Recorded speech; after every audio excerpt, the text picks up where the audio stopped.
The June 11th, 2015 Riviera Beach Planning and Zoning Board meeting is now in order. We'll have a moment of silence, then the Pledge of Allegiance, led by Ms. Brooks.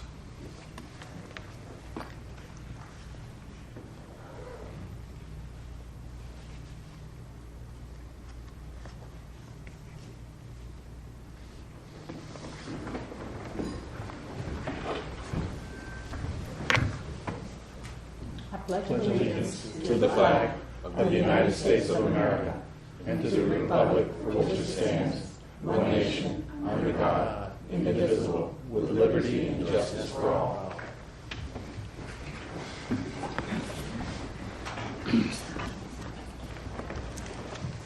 Mr. Velasquez, please call the roll.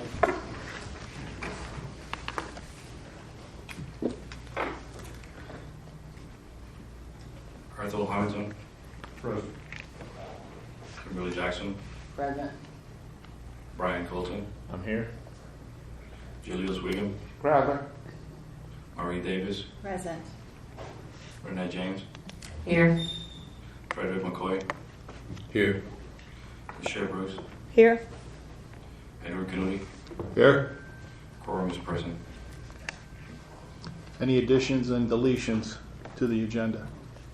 Good afternoon, Jeff Gagnon, Planning and Zoning Administrator. There's one typo that I'd like to point out and apologize for. Under new business on the first page of the agenda, letter A, I inadvertently spelled Martin incorrectly, so that should read Martin Luther King Jr. Boulevard. That is the only addition and deletion. Okay, thank you. Disclosure by board members and adoption of the agenda. Do I have a motion? Mr. Chair, Yes, Mr. I have a McCoy. disclosure. I actually met with John Schmidt and got a summary of this project, I want to say a couple months ago. I can't give you an exact date. I would estimate to say the month of April. And who's Mr. Schmidt? He is the architecture firm. Okay, That changed that project. okay. Any other disclosures? Do I have a motion? So moved. Second. Okay. So moved. Call the roll. Brian Colton. Yes. Julius Wiggum. Yes. Marie Davis. Yes. Renee James. Yes. Frederick McCoy. Yes. Michelle Bruce. Yes. Edward Kennedy. Yes. Anyone who's voting, motion approved. Okay. Number 6, any unfinished business? Mr. Gagnon? No, sir. Okay. Moving on to number 7, new business. Yes, tonight under new business, we have a site plan and special exception. Excuse me one sec. I passed over approval of the minutes from April 3rd, 23rd. Any comments on the minutes? Do I have a motion? Move that the minutes be accepted with any necessary corrections, if there be any. Second. Okay. Moved in second. Call the roll. Well, I'm sorry, can I, on the minutes? Go ahead. Just one thing on the minutes, on page 2. Chair McCoy, actually I began with myself, and then it goes to Mrs. Davis, but actually he disclosed that he met with the Blue as well. Just for correction. Mr. Gagnon, did you get that? I'm sorry, there's a point of order as well. Being that we do have a full board tonight, I believe that Mr. Hamilton may have made the motion to approve the minutes. Yes. That would be out of order because he does not have voting rights for tonight. Okay. All right, we'll go back and start over. I'm sorry, I missed the comment. I apologize. Okay, we'll go back to it. Motion to approve the minutes. I'll make a motion to approve the minutes as submitted. Second. Second. Okay. And call the roll. Brian Colton. Yes. Julius Wiggum. Yes. Marie Davis. Yes. Renee James. Yes. Frederick McCoy. Yes. Michelle Bruce. Yes. Edward Kennedy. Yes. And anyone who's voting, motion approved. Ms. Brooks, you want to make a comment about that? Just on, yes, on the minutes, page 3. Was Chairman, with the disclosure at the bottom, it says, actually, I began with myself, and then it says Mrs. Davis, but what he said was he wanted to disclose that he met with the blue. And then it's kind of confusing right there. So I provided the compressed version of the minutes. So is it each page has a separate page number within the pages themselves. So it's actually the page 3 from the large scale meeting minutes. Okay. Right. Oh, I see. Okay. Okay, I think being that it wasn't capitalized, then that's speech back and forth between board members. So that would have been a statement from Chair McCoy. So that would have been his statement. And then if the item itself is capitalized, that would be the individual speaking followed by their comments. Satisfied? But it doesn't state that he disclosed that he met with the blue. Well, thank you, Ms. Brooks, because, Mr. Chair, thank you, Ms. Brooks, because I certainly did remember making sure I disclosed that. Oh, you did. Just to add that into the minutes, that Mr. McCoy, at the time chair, disclosed he met with the blue. If I may, Mr. Chair, I think it is on page 4. If you look at page, because it goes, it doesn't go straight in order. You have to go across Yes. the page, and then it says, then Ms. Davis says, yes, I had a meeting. Oh, okay, I'm sorry. You're saying that Mr. Chair also, that Mr. McCoy also wanted to say that. I apologize. Correct. Yes. Okay, moving on to new business.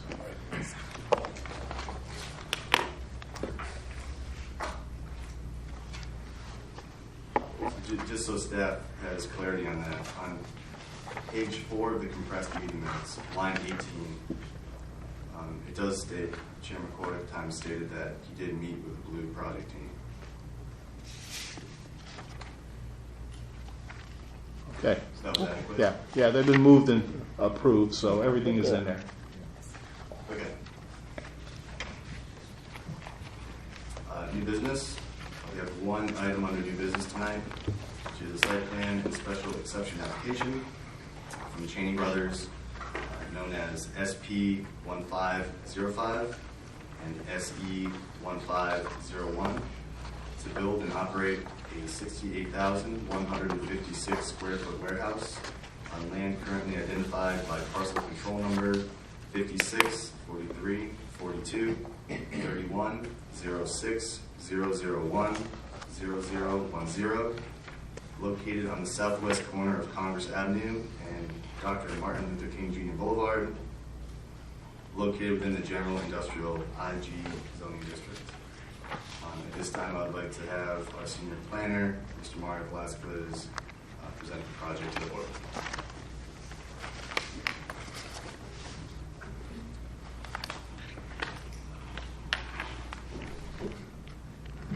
Good evening, everyone. Mario Velasquez, Senior Planner. Tonight we'll go over summary of the project application by Cheney Brothers for CBI warehouse. Application number SP 1505 and SE 1505 for the special exception. This is an industrial project, approximately 68,156 square feet warehouse with some accessory office. We will go over the location and review the staff analysis and finalize with the special exception analysis. As you can see on the screen, the blue figure shows the location of the project in relation to the city boundary and on the southwest quadrant of the city. As we zoom in, we can see that it's on the southwest corner of MLK and Congress Avenue. Sorry. Currently, this is what the proposed location looks like. It's a vacant, partially vacant lot. The property is identified with parcel number 5643, 4231, 06001, 0010. It also has an address identified by 2061 Dr. Martin Luther King Jr. Boulevard. This property is approximately 7.7 acres. its current zoning district is general industrial, and the future land use is industrial. On the screen, you can see the surrounding properties. The top image shows the north properties. It's just limited industrial businesses, industrial warehouse. On the bottom image, you can see what's on the east side of the property, which is the same property. It's an office building. That's where we currently have the human resources, just to get a reference where it's located. West of the property, we can see another industrial property with industrial zoning. And southeast of this property, which is in the same parcel, we see a warehouse, which is currently being used by CBI. Directly south of the property is just a canal and railroad tracks. As you can see on the screen, this is the site plan that has been provided.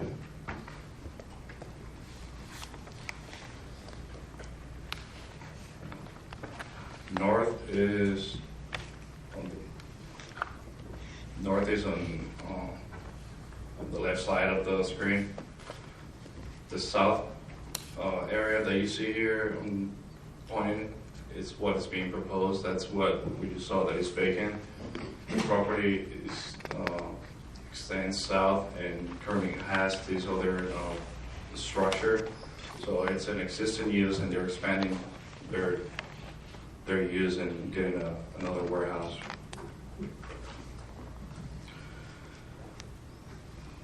Landscape proposed, they will provide landscape on site, provide some beautification for the properties around the perimeter of the property. They will also provide a median upgrade, as you can see on the screen.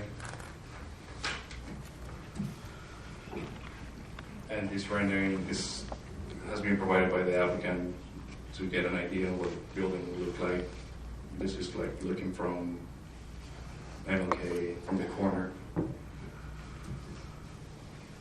Going over the staff analysis, the proposed development, the applicant is proposing to expand current use on the site by building a new 68,156 square foot industrial warehouse. As far as the zoning regulations, the proposed use complies with the city's land development regulations for the general industrial zoning district, providing that a special exception approval is granted by City Council for the warehouse. The proposed use is consistent with the comprehensive plan industrial future land use designation. As far as compatibility, the proposed project is compatible with the surrounding parcels and uses, as we just went over. Surrounding is industrial as well. For levels of service, the city services such as road, water, sewer, and garbage collection are currently available to the site. The proposed landscape plan is compatible with the city's land development regulations, and adequate parking has been proposed in accordance with the city's land development regulations. Going over the requirements for the special exception, how this property will comply with these requirements. As far as ingress to and egress from the property, there are available directly off of Dr. Martin Luther King Jr. Boulevard and Congress Avenue, so it has access from two main roadways. For off-street parking and loading areas, adequate 10 feet by 20 feet parking spaces with wheel stops have been proposed in accordance with the city's land development regulations, and also 4 truck loading, unloading areas or bays will be provided on the south of the property, which is not visible from MLK. For refuse and service areas, 6-foot high masonry, an additional 6-foot high masonry enclosure has been proposed to hold a dumpster on site for garbage collection. As far as utilities, they're currently available to the site and will be properly connected as regulated by the utility district. For screening, buffering, and landscaping, adequate landscaping has been proposed along the perimeter of the property, which must be maintained according to the city's land development regulations.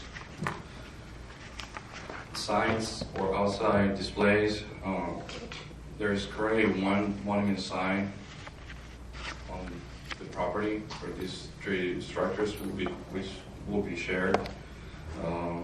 There's also proposed an attached sign to the north facade of the building, which I don't know if you remember, it was on the rendering, the color rendering. As far as requiring yards in open spaces, adequate yard and open space has been proposed in accordance with the city's land development regulations. And to finalize with the recommendations, staff recommends approval of the site plan and special exception application from Cheney Brothers to build and operate a 68,156 square foot warehouse for the parcel currently identified by PCN, parcel control number 5643 4231 06001 0010, located on the southwest corner of Congress Avenue and Dr. Martin Luther King Jr. Boulevard within the General Industrial Zoning District with the following conditions. Number one, a 2-year landscaping performance bond for 110% of the value of landscaping and irrigation shall be required before the certificate of occupancy is issued by the building official. Number two, construction must be initiated within 18 months of the effective date of the resolution in accordance with Section 3116 of the City Code of Ordinances. And number three, all future advertising must state that the development is located in the city of Riviera Beach. If you have any questions, the applicant is here and we'll try to answer it to the best of our knowledge.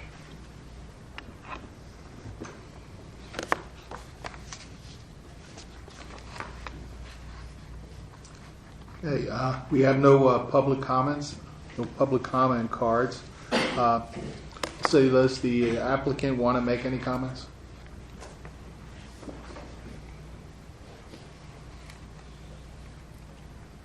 I'll just real quickly, Josh Nichols with John Schmidt Associates representing Cheney Brothers, and they're just happy to be expanding within the city of Riviera Beach and looking forward to many fruitful years in the city. So be happy to entertain any questions you may have. Okay, thank you. Mr. Chair, Mr. McCoy. question of the applicant. Josh, was there perhaps a tax pro forma estimate of what the property tax benefit to the city would be, or a roundabout estimate? So based on the construction value, you're probably looking at 20 to 30,000 annually. That would come to the city. That's the portion of millage that would come to the city, as opposed to the county's going to get a larger sum, but that would be the portion that comes to the city. Okay. Additional employees? This expansion is really truly warehouse. It's going to have a small, what we call kind of accessory office, but it's really a loading and unloading station for someone to be at. But you're looking at about 4 or 5 employees at this facility. Operation hours, is it a 24/7 operation? Okay. And perhaps this is a better question, or either one of you can take a stab at it. I was trying to locate where the ingress and egress on Congress is. I couldn't quite see that from the map. Perhaps if we could put it back up.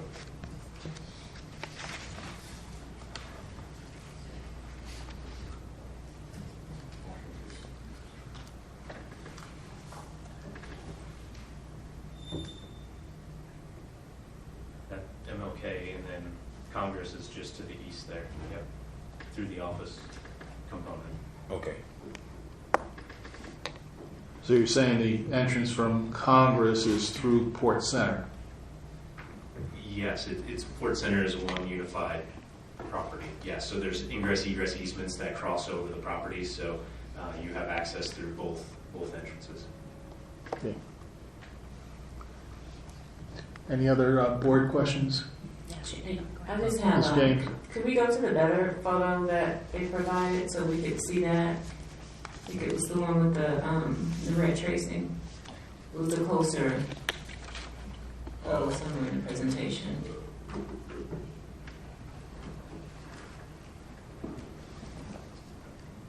Yeah, it's in the backup.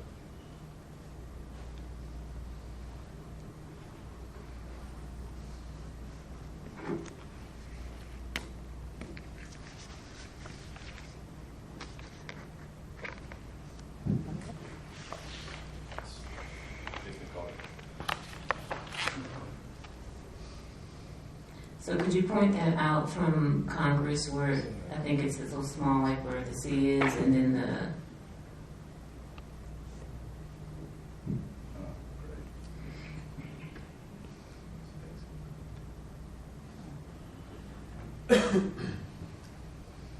So this is the top of the image. We can see the entrance on Dr. Martin Luther King Jr. And on the right side of the image, which is showing the entrance from Congress Avenue.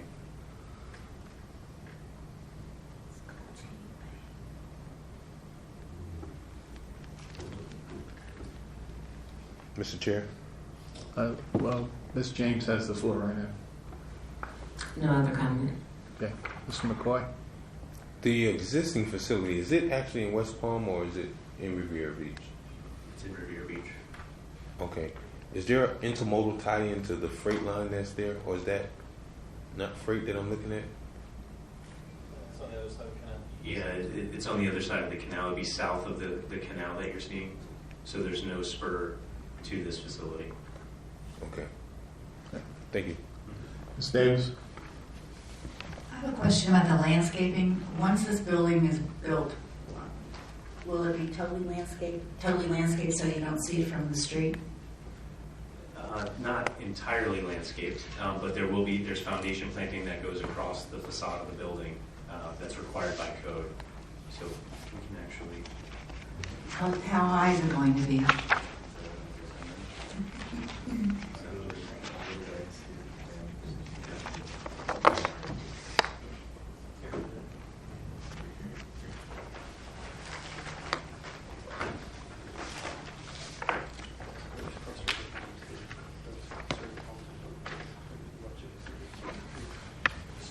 So we have clusters of palms going across the frontage of the building, and then you also have some deciduous, and then you have the shrub layer in there as well. So it's pretty heavily vegetated by code. So there you can see the clusters, and there's also landscaping along the right of way too. So you have against the building, and then across the detention area to the right of way. Okay, what type of planting? Good evening, John Schmidt, landscape architect. So along MLK Boulevard, there's already existing oaks and mahoganies that are fairly mature. They were built or they were put in with the initial when the overall PUD was done. There's two missing ones out there, so we're going to go fill that in. On the corners of the buildings, we've got groups of 7 Washingtonian palms located here, here, here, and here. And then in between, there's groupings of crepe myrtles, additional oaks here.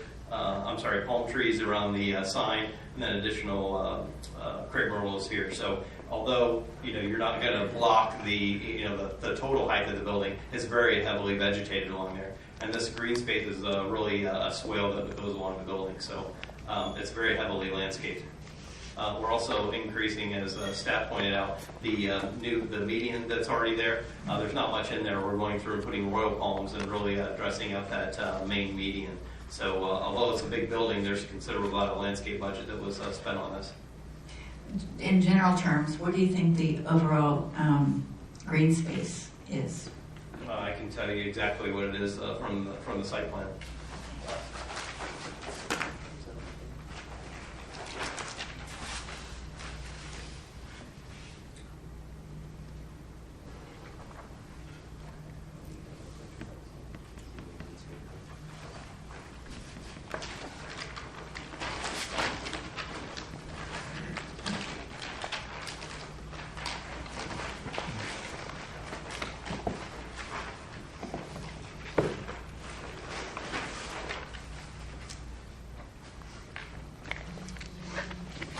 So it's about 28,000 square feet. So it's about 20% of the site is in green space. That's just within our property boundaries. Okay, thank you so much. Just one last question, Mr. Chair. Mr. McCoy? Of the applicant, is it dry storage or is this refrigerated? Or accommodation? It can be set up to be a combination that's not determined at this point. So it could potentially be half and half, refrigerated and dry. Okay. So the slab and everything will be built to suit that. follow up, Mr. Chair. Of staff, there was no advertising requirement because it's industrial. At least the Special exception requires advertisement. We leave published posts 2 weeks prior to today's meeting. We also send notice to every business, well, in this case business, but every location within 300 feet. And the property was also posted. Thank you. Any other board comments? Mr. Wiggum? No. Mr. Cole? No. Mr. Hamilton? None. Okay. Ms. Jackson? No. Ms. Brooks? No. No. Okay.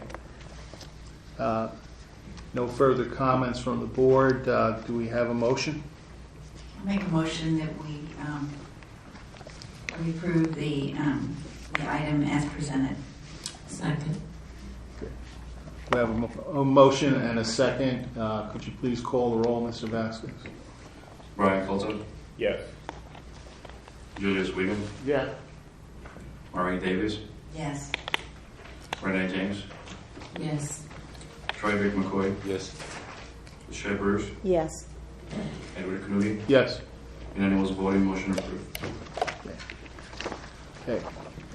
Good luck. Thank you for expanding in the city. Number 8, general discussion. No public comments. Mr. Gagnon, any correspondence?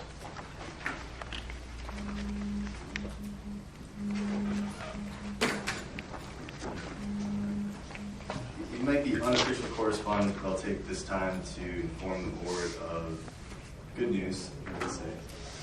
Our newest senior planner, Ms. Galehouse, Nicola Galehouse, recently gave birth to a happy 8-pound, 13-ounce newborn baby boy named Cooper.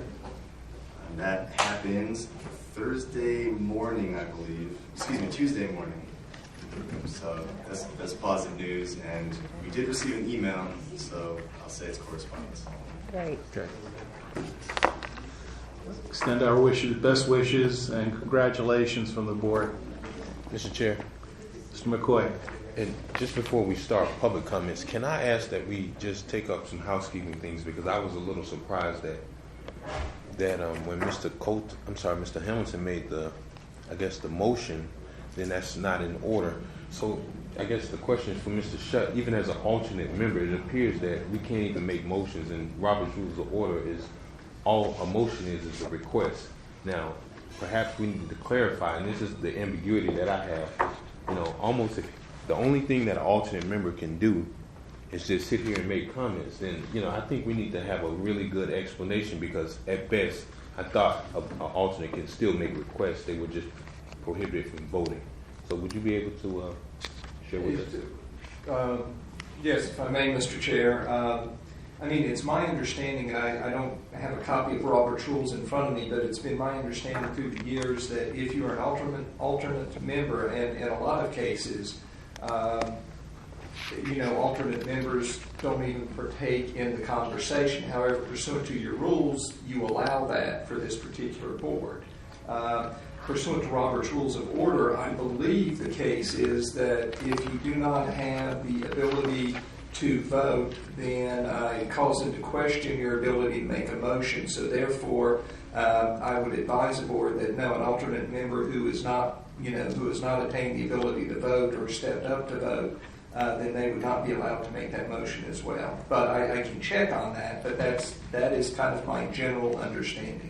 Well, we have rules, and then there's Robert's Rules, so I just want to make sure I understand, because suppose there's a member that has to abstain from voting for whatever reason, then is he not allowed to then make a motion? For instance, if I would have had a vested interest in John Schmidt and Associates and I had to take an abstention, then, it's just so much ambiguity. Every time I come to the meeting, I find out something new, and it's like nobody's here, right? We're flying off the seat of our pants, and it's almost improper. And before you answer, that's why I think it's great that we have a solid board and we have our city councilman in the audience. But what I will say is, just like we had that new business that chose to expand, that's why it's important to keep our board the way it is, because we know what we have.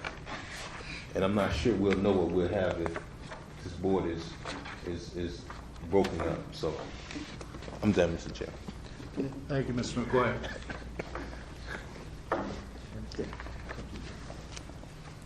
Any other comments, Mr. Gagnon?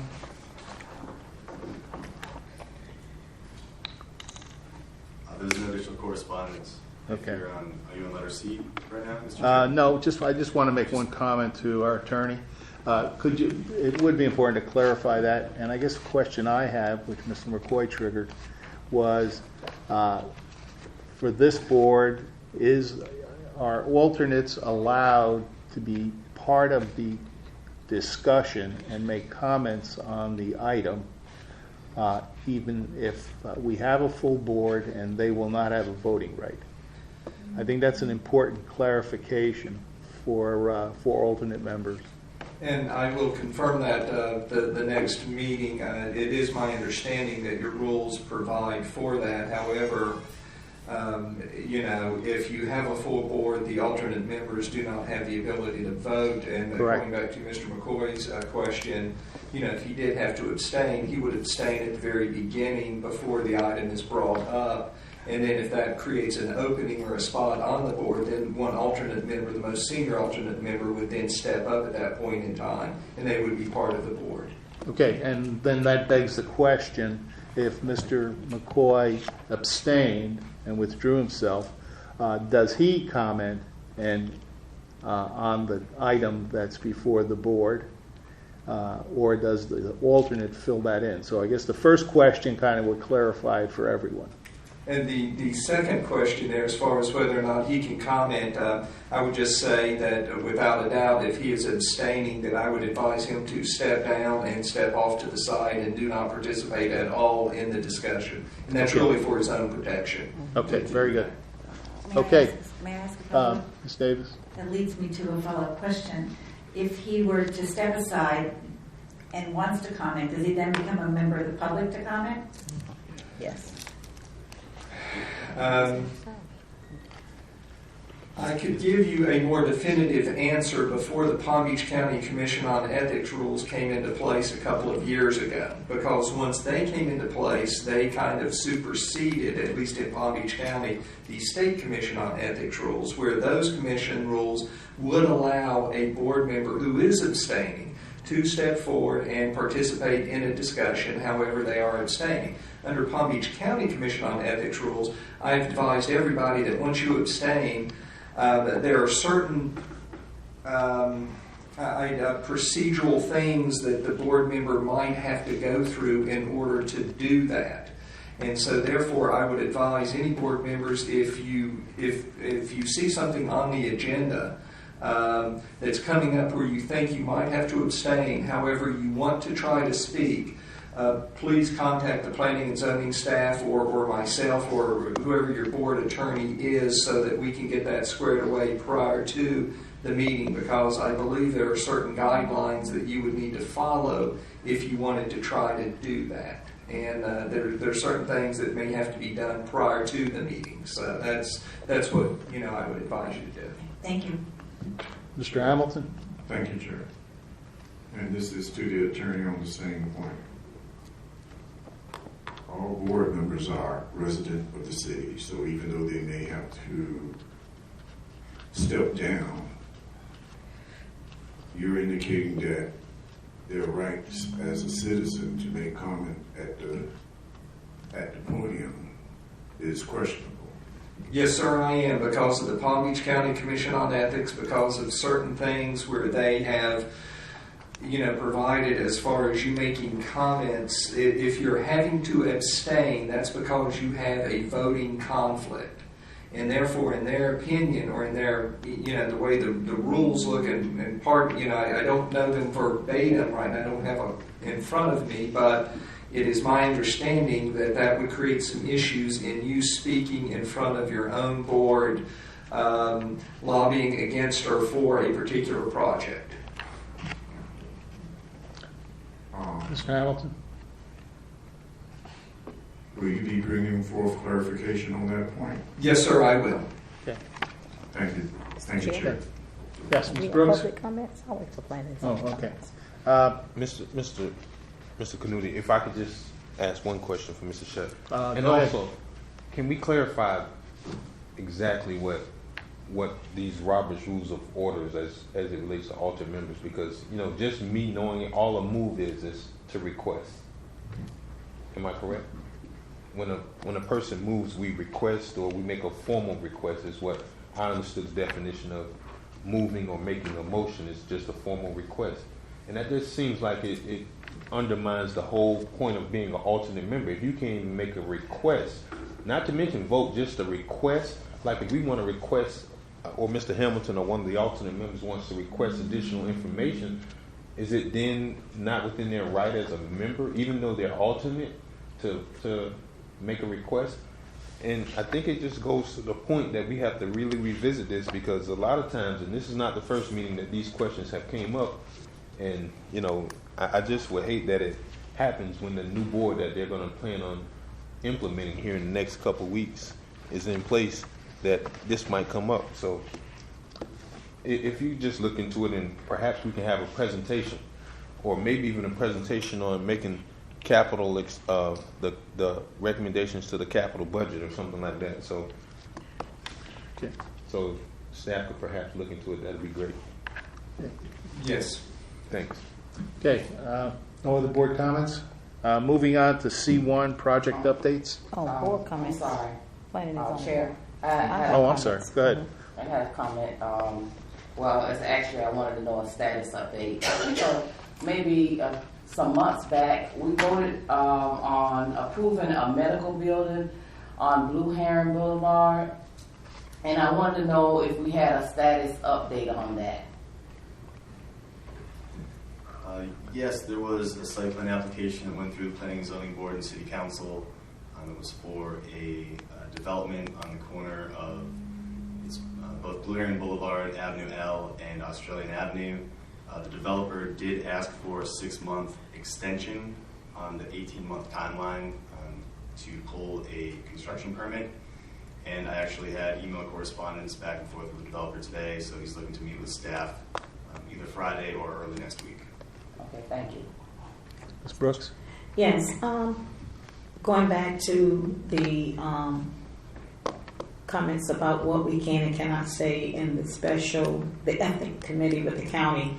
When we, as a planning and zoning board, had to attend those meetings, it was mandatory when they initially set it up. So I don't know, are they still giving annual meetings or updates? Because as a planning and zoning member, every board in Palm Beach County, city, municipality had to attend that meeting. They put on a workshop that it was mandatory that we attend.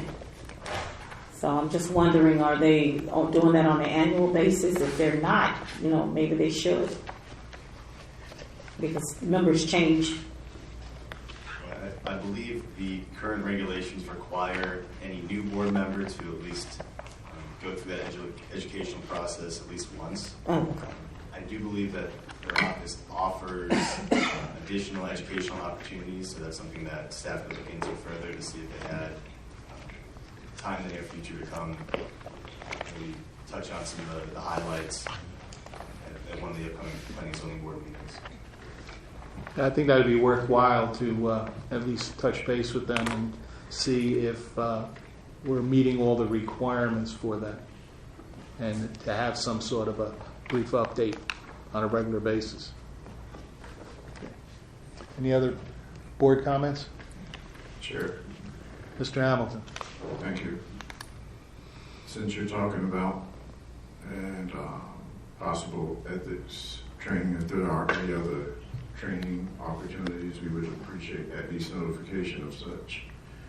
And I guess my next question is, and I brought it up before, I guess that last fiscal year, about the possibility of, if there's a member of the voting board that is absent, that person possibly being able to attend via electronic media.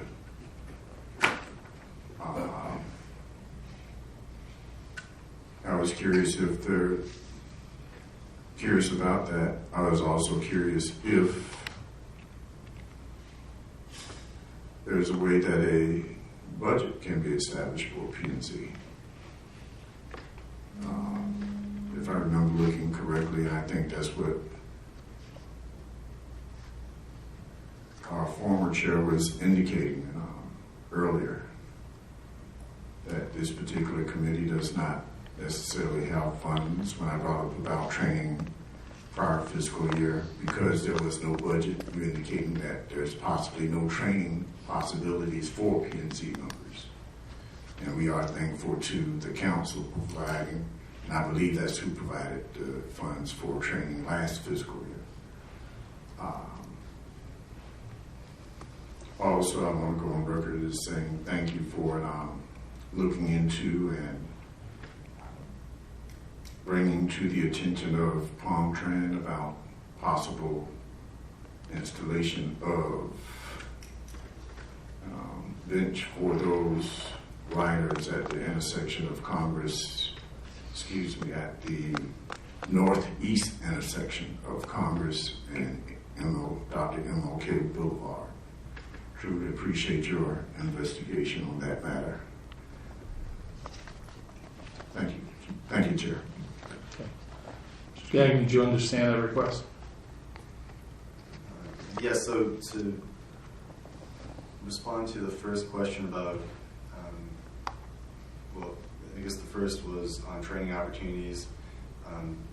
Staff does look for training opportunities. However, it assists me if the board members are actively looking as well. So if there's something that the board has interest in, please notify me, and I can at least convey that message, and we can work on future educational opportunities. The second pertains to participating in meetings through some electronic format. I know that our former city attorney, Ms. Stubbs, did write a memo on that, so I can revisit that memo and see if there's anything that has changed recently. If any laws have changed, I can provide that to Mr. Shutt as well for his records. As far as budgeting and allocation of funds for Planning and Zoning Board, that's information that I can pass along. I know that the mid-year budget cycle is currently underway. The other fiscal year budget will begin October. So if it's something that the board would like to pursue further, then I can relay that information, but I would also suggest communicating that message yourself as a board as well might also be helpful. And finally, you're very welcome to the bus bench. It was a bench that was there previously. I think it was removed during FDOT widening of that intersection. So thank you for bringing that to our attention. I wish movement could have occurred more rapidly. However, we had to communicate with multiple groups in order to make it happen. So thank you for bringing that to our attention. Any other board comments?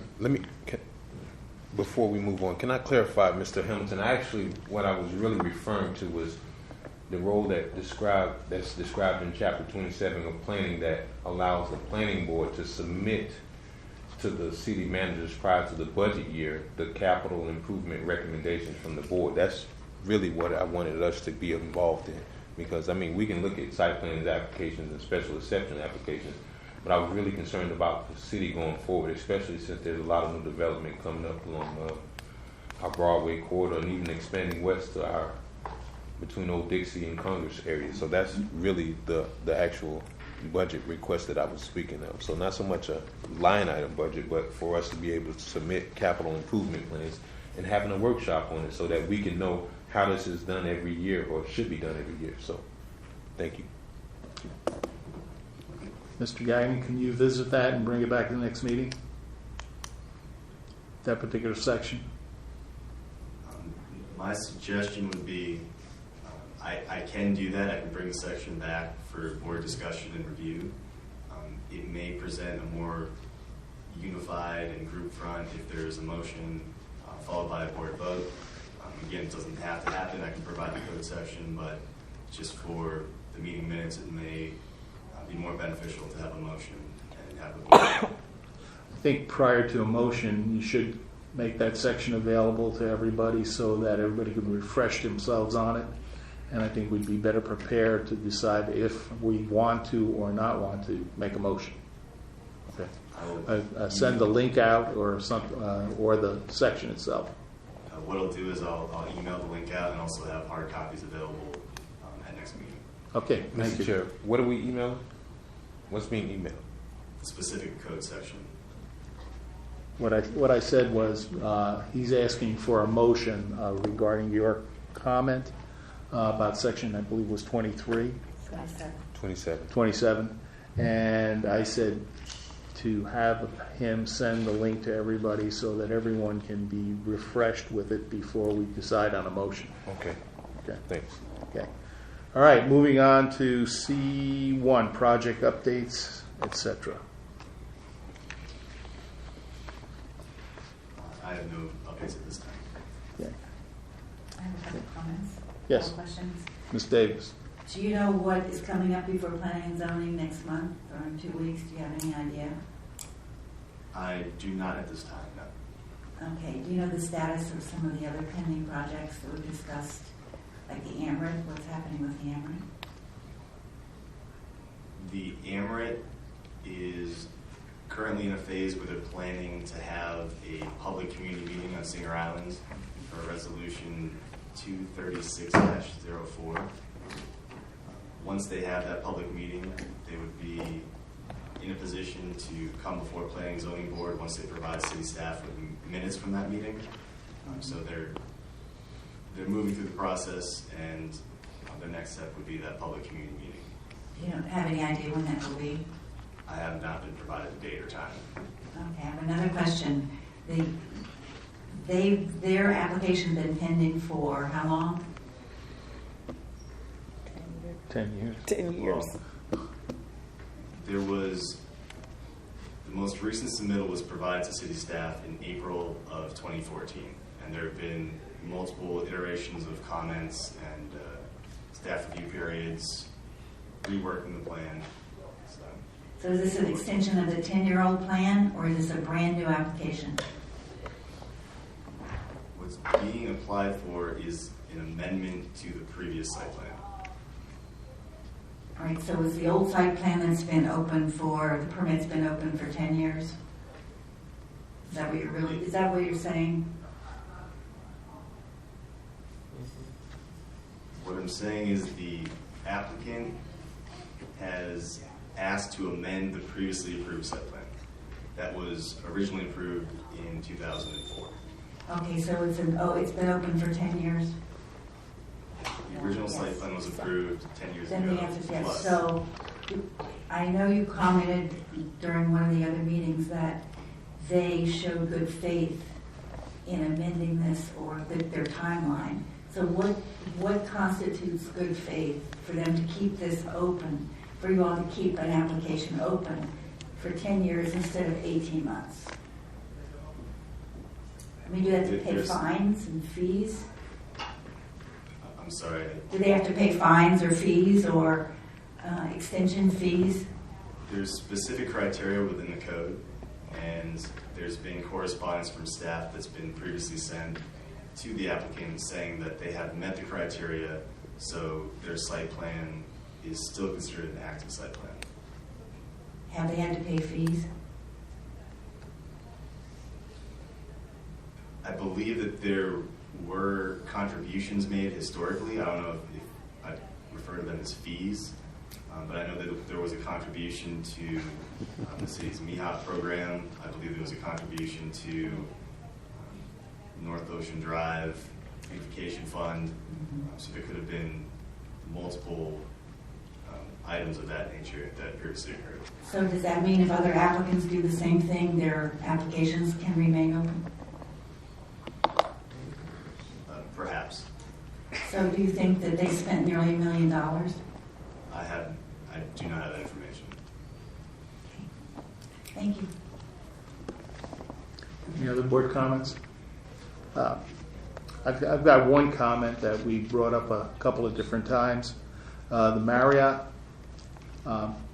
Palms. When we approved that initially, we approved because of the economic environment, we approved the complete project, but then amended so that they could just build the one oceanfront tower.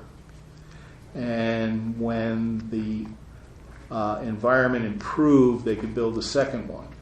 And one of the conditions we put on that at the time was that we were not going to require them to do the decorative facade on the oceanfront building, and just to do it when the street side building was done. Street side building's been done now for a number of years, and the decorative facade on the side of the building has not been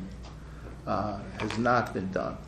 So I'd like you to revisit that and find out specifically. We had a condition of the site plan approval for them to do that, and it would significantly improve the look of that building. What I will do is I'll look for the previous resolution approving the project and provide that to the Planning and Zoning Board as well as the previous requested information on Chapter 27. Okay. No other comments. Any other board comments? One more. Ms. Davis? Are there any outstanding applications that have come or been approved or denied from planning and zoning that haven't gone to council yet?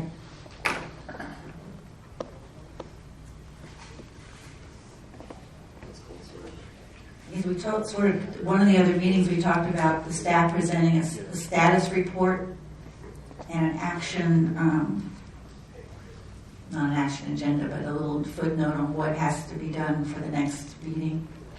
Do you remember that from last month? I do remember that suggestion, yes. I know that the cold storage site plan that was recently approved by Planning and Zoning still is in queue to go to City Council. Obviously, the item that was approved tonight will soon go to City Council. Other than that, I'm not aware of any other projects that have gone through Planning and Zoning Board anytime recently that have not gone to City Council. Could you sort of can you put that in the agendas in minutes about an action item for the next, so we remember and know, so we don't really have to look through 75 pages to figure out what we said, what we asked?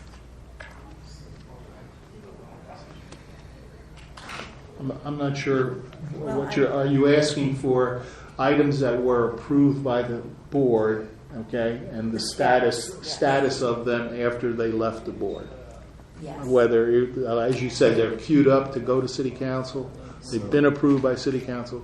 For instance, Alltech was done at the same time. Has that been approved by City Council? It has. Okay. So what the board is requesting is a running list of projects as they come through Planning and Zoning Board, just to see if they have been finally reviewed by City Council and whether they're approved or perhaps denied. Yeah, a couple of meetings ago, you did furnish us a list like that, I believe, that had a list of projects and where they stood. So, Right. I mean, that's just, that would just be an updated list each time. So, I can do something in that format where it's a separate list. I think that's what you're. I think it was just a spreadsheet you did that said, right. approved, waiting or whatever. Mr. Chair. Mr. McCoy. And to that same point, so what happens, or I know you just said that the cold storage is still in review. I'm just curious to find out, and I think this is probably something that was discussed prior. So what happens in the event that there are substantial changes, significant changes, or changes that are different? And what I've seen is, and certainly through my conversation with council members, they're presented the information just as it approved. It passed the Planning and Zoning Board, but there might have been changes. So at what point does it then come back to the City Planning and Zoning Board, or does it not? Once it goes from here, it doesn't come back? Is that? If an applicant ever requests significant changes from the Planning and Zoning Board to City Council, then city staff would require them to come back to the Planning and Zoning Board. Well, what about the language of the CRA land development regulations that changed significantly after it left us and it was presented to City Council? That didn't come back. Is that something different, or does that not apply? think it's difficult for me to answer that question without having it in front of me, all the information in front of me. Okay, I could probably pull it up right now. I got data, documents, and evidence. But I actually withdraw my question, but I just am curious because always is something new. So, nothing further, Mr. Chair. No other comments? Do I have a motion? Motion to adjourn. Second. Thank you, everyone.